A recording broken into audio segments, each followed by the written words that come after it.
എന്നെ പരിഗണിച്ചാൽ, എന്നെ തിരഞ്ഞെടുത്താൽ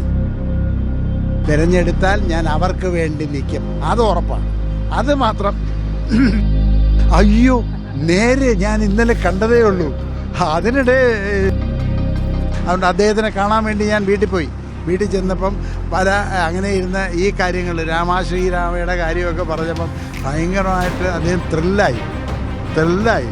പാട്ട് ഒറ്റക്കൊമ്പൻ, ശ്രീ സുരേഷ് ഗോപി അഭിനയിക്കുന്ന ഒറ്റക്കൊമ്പൻ അദ്ദേഹമായിട്ട് അഭിനയിച്ചിട്ടുണ്ട്. പിന്നെ ബബ്ബ അതെ. പിന്നെ ഞാൻ എല്ലാത്തിലും കാണും, ജനങ്ങൾക്കൊപ്പവും കാണും, ഇതുപോലുള്ള ഇതിലും കാണും. എങ്കിലും അതിനൊരു അർത്ഥമുണ്ട്. എല്ലാ കോൺഗ്രസ് ബിയിലേക്ക് വരുന്നത് ഒന്നുമല്ല. ഇതൊക്കെ വേണ്ടേ, ഒരു പുതുമ ഉണ്ടാവണ്ടേ, അല്ലെങ്കിൽ ഒരു വീണ്ടും വിചാരം ഉണ്ടാകണ്ടേ. ഞാൻ മനസ്സിൽ പോലും വിചാരിക്കാത്ത ഒരു സ്ഥലത്ത് എന്നെ എത്തിക്കപ്പെട്ടത്. നമസ്കാരം. തദ്ദേശ തെരഞ്ഞെടുപ്പിൽ തലസ്ഥാനത്ത് മത്സരിക്കുന്ന ഏക സിനിമ സീരിയൽ താരമാണ് പൂജപ്പുര രാധാകൃഷ്ണൻ. അദ്ദേഹം മത്സരിക്കുന്നത് ജഗതി വാർഡിലാണ്. 10-15 വർഷത്തോളമായി BJPയുടെ വാർഡാണ്, അതായത് BJPയുടെ കോട്ടയാണ് ജഗതി വാർഡിലാണ് അദ്ദേഹം മത്സരിക്കുന്നത്. ഏറെ വിജയപ്രതീക്ഷയോടുകൂടിയാണ് LDFിൻ്റെ സ്ഥാനാർത്ഥിയായി ശ്രീ പൂജപ്പുര രാധാകൃഷ്ണൻ മത്സരിക്കുന്ന. അദ്ദേഹത്തിൻ്റെ വിശേഷങ്ങളാണ് ഇന്ന് മറുനാടൻ പങ്കുവയ്ക്കുന്നത്. ചേട്ടാ, പ്രചരണം എങ്ങനെ പോകുന്നു? നമസ്കാരം എല്ലാവർക്കും. പ്രചരണം ഗംഭീരമായിട്ട് പോകുന്നുണ്ട്. ഇത് ഇങ്ങനെയല്ല, ഒരു ജാഥ നയിക്കും പോലെയാണ് സാറിന് വരാറ്. ഇത് നമ്മൾ 3ാമത്തെ വീട് തോറും കയറി ഇറങ്ങലാണ്. ബാക്കി 2 തവണയും കയറി കഴിഞ്ഞു. അപ്പം ഓരോ തവണ കയറുമ്പോഴും അവരുടെ ഇത് തീർച്ചയായിട്ടും ഞങ്ങൾ പറഞ്ഞില്ലേ, തീർച്ചയായിട്ടും ബസ്സിന് തന്നെ വോട്ട് ചെയ്യും എന്നാണ് എല്ലാവരും പറയുന്നത്. അതാണ് അതിൻ്റെ ഒരു ഇത്. അപ്പം പറയും ഈ ഒന്നുകൂടെ ഒന്ന് വന്ന് ഓർമ്മിപ്പിക്കാൻ വരുന്നതാണെന്ന് പറയും. അത്രേ ഉള്ളൂ. ഗംഭീരമായിട്ടാണ്. പൂജപ്പുര എന്ന് പറയുന്നത് ഞാൻ ജഗതിയിലേക്ക് വന്നിരിക്കുകയാണ്. അപ്പം ജഗതിയിൽ എന്തൊക്കെ പ്രശ്നങ്ങളുണ്ടെന്ന് മനസ്സിലാക്കിക്കൊണ്ടിരിക്കുകയാണ്. ഒറ്റ സ്ട്രെച്ചിനത് മനസ്സിലാവില്ല. ഒരു 10 ദിവസത്തെ സമയമൊക്കെയാണ് ഇതിൻ്റെ വേണ്ടി നമുക്ക് തരുന്നത്. ആ ഒരു സമയം കൊണ്ട് ഇവിടുത്തെ എല്ലാ ഏരിയയിലും അവിടുത്തെ പ്രശ്നം അറിയാക്കില്ല. പക്ഷേ എന്നെ പരിഗണിച്ചാൽ, എന്നെ തിരഞ്ഞെടുത്താൽ, അപ്പോഴേ അവിടെ ഉള്ള ആളുകളുമായിട്ട് ചേർന്ന് അവർക്കെന്താണ് പ്രശ്നം, അതെങ്ങനെയൊക്കെ നമുക്ക് പരിഹരിക്കാൻ പറ്റും എന്നൊക്കെയുള്ള ഒരു ആലോചന നമ്മൾ സ്വയം വിലയിരുത്തും. എന്നിട്ട് അവരെ എല്ലാം കൂടെ വിളിച്ചിരുത്തി നമുക്ക് വേണ്ട അതിനുള്ള ഒരു കാര്യം പരിഹരിക്കാനുള്ള ഒരു ശ്രമം നടത്തും. അതാണ് വാർഡിലുള്ള ജനങ്ങളോട് പറയാനുള്ളത്. എന്താണ് ഈ തെരഞ്ഞെടുപ്പ് ജയിച്ചു കഴിഞ്ഞാൽ എന്തൊക്കെ ചെയ്യും? വാർഡിനോട് പറയാനുള്ളത് വേറെ ഒന്നുമില്ല. അവിടെയുള്ള ജനങ്ങൾ തന്നെയാണ് ആ വാർഡെന്ന് പറയുന്നത്. ആ ജനങ്ങളങ്ങ് ഉണ്ടെങ്കിലേ ഞാനുണ്ടാവുള്ളൂ. അപ്പോൾ ആ ജനങ്ങളെ എന്നെ ഇഷ്ടപ്പെട്ട് അറ്റേ സ്ട്രെച്ചിന് പൂർണ്ണമായിട്ട് എൻ്റെ സ്വഭാവമോ ബാക്കി കാര്യങ്ങളോ ഒന്നും മനസ്സിലാവില്ല. അപ്പം എന്താണെന്നുള്ളത് പക്ഷേ ഒരുപാട് പേർക്ക് മനസ്സിലാവും. എന്നെ അല്ലാതെ കാണുന്നവരുണ്ട്. ആ ഒരു പരിഗണന അവർ തരാറുണ്ട്. അപ്പം ഇവിടെ വരുമ്പം അവരെന്നെ മനസ്സിലാക്കിയിട്ട് വേണ്ട എല്ലാ കാര്യങ്ങളും ഞാൻ അവരോടൊപ്പം നിൽക്കും. ആ ഉറപ്പ് മാത്രമേ എനിക്ക് കൊടുക്കാനായിട്ട് പറ്റുള്ളൂ. എനിക്ക് അസത്യമായിട്ട് അങ്ങനെ ചെയ്യും ഇങ്ങനെ ചെയ്യും എന്നൊന്നും പറയാൻ ഞാനാളല്ല. ഓരോരുത്തർ പറയും അത് ചെയ്യും ഇത് ചെയ്യുന്നതൊക്കെ പറയാനായിട്ട് പറയും. എന്നെക്കൊണ്ട് പറയാൻ പറ്റില്ല. ഞാൻ ആദ്യം അവരെന്നെ ഇഷ്ടപ്പെട്ട ശേഷം എന്നെ തിരഞ്ഞെടുത്താൽ ഞാൻ അവർക്ക് വേണ്ടി നിൽക്കും. അത് ഉറപ്പാണ്. അത് മാത്രം ഞാൻ പറയാം. സിനിമ സീരിയൽ താരമാണ്. അപ്പോൾ ഈ വീടുകളിൽ പ്രചരണാർത്ഥം പോകുമ്പോൾ അവർ പറയാനുണ്ടോ, TV കണ്ടിരുന്നു അങ്ങനെ? പിന്നെ ഇന്നലെയും പോയി. അയ്യോ, നേരെ ഞാൻ ഇന്നലെ കണ്ടതേ ഉള്ളൂ. അതിനിടെ സാറിങ്ങി വന്നോ? ഞാൻ പറഞ്ഞ അതെ, നേരിൽ കാണുമ്പോൾ എനിക്കറിയാം നേരിൽ കാണുക എന്നുള്ളത്. അങ്ങനെ നേരിൽ കാണാൻ ഇറങ്ങിയിരിക്കുകയാണ് എന്ന് ഞാൻ പറയാറുണ്ട്. ഭയങ്കര ഇഷ്ടമാണ്. എല്ലാ മുൻകാലങ്ങളിലും ഇപ്പം സീരിയലൊക്കെ കുറച്ചിരിക്കുകയാണ്. സിനിമയും ഒക്കെ ഉണ്ട്. അതെല്ലാം ഇങ്ങനെ വന്നുകൊണ്ടിരിക്കുമല്ലോ.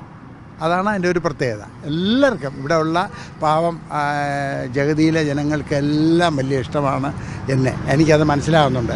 അതവർ വോട്ടാക്കി തരികയാണെങ്കിൽ അവർക്ക് എല്ലാ അർത്ഥത്തിലും ഞാൻ പൂർണ്ണമായിട്ട് അവർക്കൊപ്പമായിരിക്കും.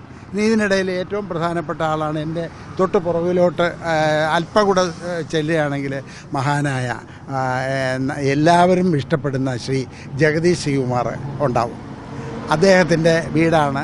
അദ്ദേഹവും അച്ഛനും ഒക്കെ സസുഖം വാണ സ്ഥലമാണ് ഇവിടെ. ജഗതി ശ്രീകുമാറും ശ്രീ ജഗതി എൻ കെ ആചാര്യയും, രണ്ട് മഹാന്മാരും രണ്ട് വ്യക്തികളും എനിക്ക് വേണ്ടി ഒരുപാട് ബന്ധമുണ്ട്. ഞങ്ങൾ തമ്മിൽ ഒരുപാട് ബന്ധമുണ്ട്. കാരണം ജഗതി എൻ കെ ആചാര്യ സാറാണ് റേഡിയോ നിലയത്തിൽ എന്നെ ആഡിഷൻ ചെയ്ത് എൻ്റെ ശബ്ദപരിശോധനയൊക്കെ നടത്തിയിട്ട് തരക്കേടില്ലാത്തവനാണ്. ശബ്ദവും മറ്റേ അദ്ദേഹം കൂടെ അഭിനയിച്ചുള്ള ആ ഒരു ബന്ധം, ഇഷ്ടംപോലെ പടങ്ങൾ അഭിനയിച്ചു. ശ്രീരാമയൊക്കെ അവസാനത്തെ ഇതാണ്. അതിന് മുമ്പ് ഒരുപാട് കാര്യങ്ങളെല്ലാം അഭിനയിച്ച് അത്രമാത്രം സ്നേഹം എനിക്ക് കിട്ടിയിട്ടുള്ളതാണ്. അതുകൊണ്ട് അദ്ദേഹത്തിനെ കാണാൻ വേണ്ടി ഞാൻ വീട്ടിൽ ചെന്നപ്പം അങ്ങനെ ഇരുന്ന് ഈ കാര്യങ്ങൾ ശ്രീരാമയുടെ കാര്യമൊക്കെ പറഞ്ഞപ്പം ഭയങ്കരമായിട്ട് അദ്ദേഹം ത്രില്ലായി പാട്ടുമൊക്കെ ചെറിയ അനക്കമൊക്കെ വെച്ച് പാടിയിരുന്നു. അതാണ് ആ ചെയ്യാമെന്നുള്ളത്. ഇപ്പോഴ് ചെയ്യേണ്ട ഒരു കാര്യം എന്ന് പറഞ്ഞാൽ അദ്ദേഹത്തിന് പഴയ കാര്യങ്ങളെല്ലാം ഓർമ്മിപ്പിക്കുക. ആ ഓർമ്മിപ്പിക്കൽ നമുക്ക് പാട്ടിലൂടെ നടക്കും. അപ്പോൾ അദ്ദേഹം വളരെ സന്തോഷവാനായി. അത് കാണുമ്പോഴല്ലേ നമുക്കും ഏറ്റവും സന്തോഷം തോന്നുന്നത്. അതുകൊണ്ട് ഞാൻ ആ ഒരു മറന്നിട്ടില്ല, ഒരു കാര്യവും മറന്നിട്ടില്ല അദ്ദേഹത്തിൻ്റെ. നിലവിൽ ഏതെങ്കിലും പ്രൊജക്റ്റ് ചെയ്യുന്നുണ്ടോ? ഉണ്ട്. നിലവിൽ ചെയ്യുന്നത് ഒറ്റക്കൊമ്പൻ, ശ്രീ സുരേഷ് ഗോപി അഭിനയിക്കുന്ന ഒറ്റക്കൊമ്പൻ, അദ്ദേഹമായിട്ട് അഭിനയിച്ചിട്ടുണ്ട്. പിന്നെ ബബ്ബ, അതെ, ദിലീപിൻ്റെ, ശ്രീ മോഹൻലാൽജിയുടെ അദ്ദേഹത്തിൻ്റെ പടം 2 വേഷം ചെയ്തുകൊണ്ടിരിക്കുകയാണ്. ഇറങ്ങാനുണ്ട്. ഇപ്പം അടുത്ത സമയത്ത് 2 ഇറങ്ങിയിരുന്നു. അതുകൊണ്ട് ഞാൻ എല്ലാത്തിലും കാണും, ജനങ്ങൾക്കൊപ്പവും കാണും, ഇതുപോലുള്ള ഇതിലും കാണും. എങ്കിലേ അതിനൊരു അർത്ഥമുള്ളൂ.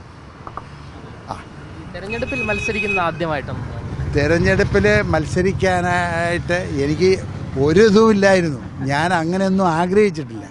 ഈ അഭിനയമാണ് എൻ്റെ ലക്ഷ്യം.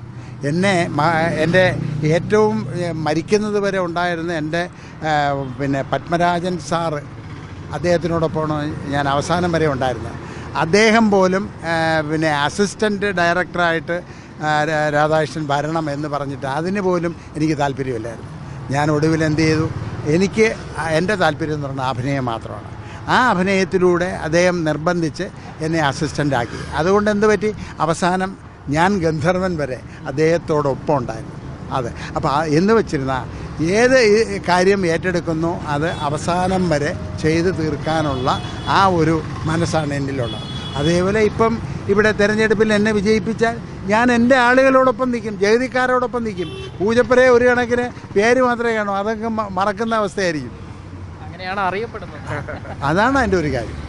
കാരണം എവിടെ എങ്ങനെ എന്ത് കാര്യം ചെയ്യണോ അതിനോടൊരു ഇൻവോൾവ്മെൻറ്റ് വേണം, ഒരു സത്യസന്ധത വേണം, ഒരു നീതി പുലർത്തണം.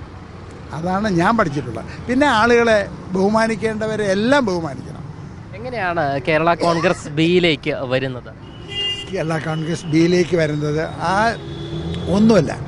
അതായത് 2001 അതിനു മുമ്പേ എൻ്റെ ശ്രീ കെ ബി ഗണേഷ് കുമാർ, അദ്ദേഹവുമായിട്ട് നല്ല ബന്ധമുണ്ടായിരുന്നു, സ്നേഹമുണ്ടായിരുന്നു. ആസ് ആൻ ആക്ടർ അദ്ദേഹം ആക്ടറായിരുന്നു, ഞാനും ആക്ടറായിരുന്നു. അങ്ങനെ അദ്ദേഹവും ഞാനും കൂടി അത് ഇഷ്ടംപോലെ സമയങ്ങൾ അങ്ങനെ ചിലവഴിച്ചു.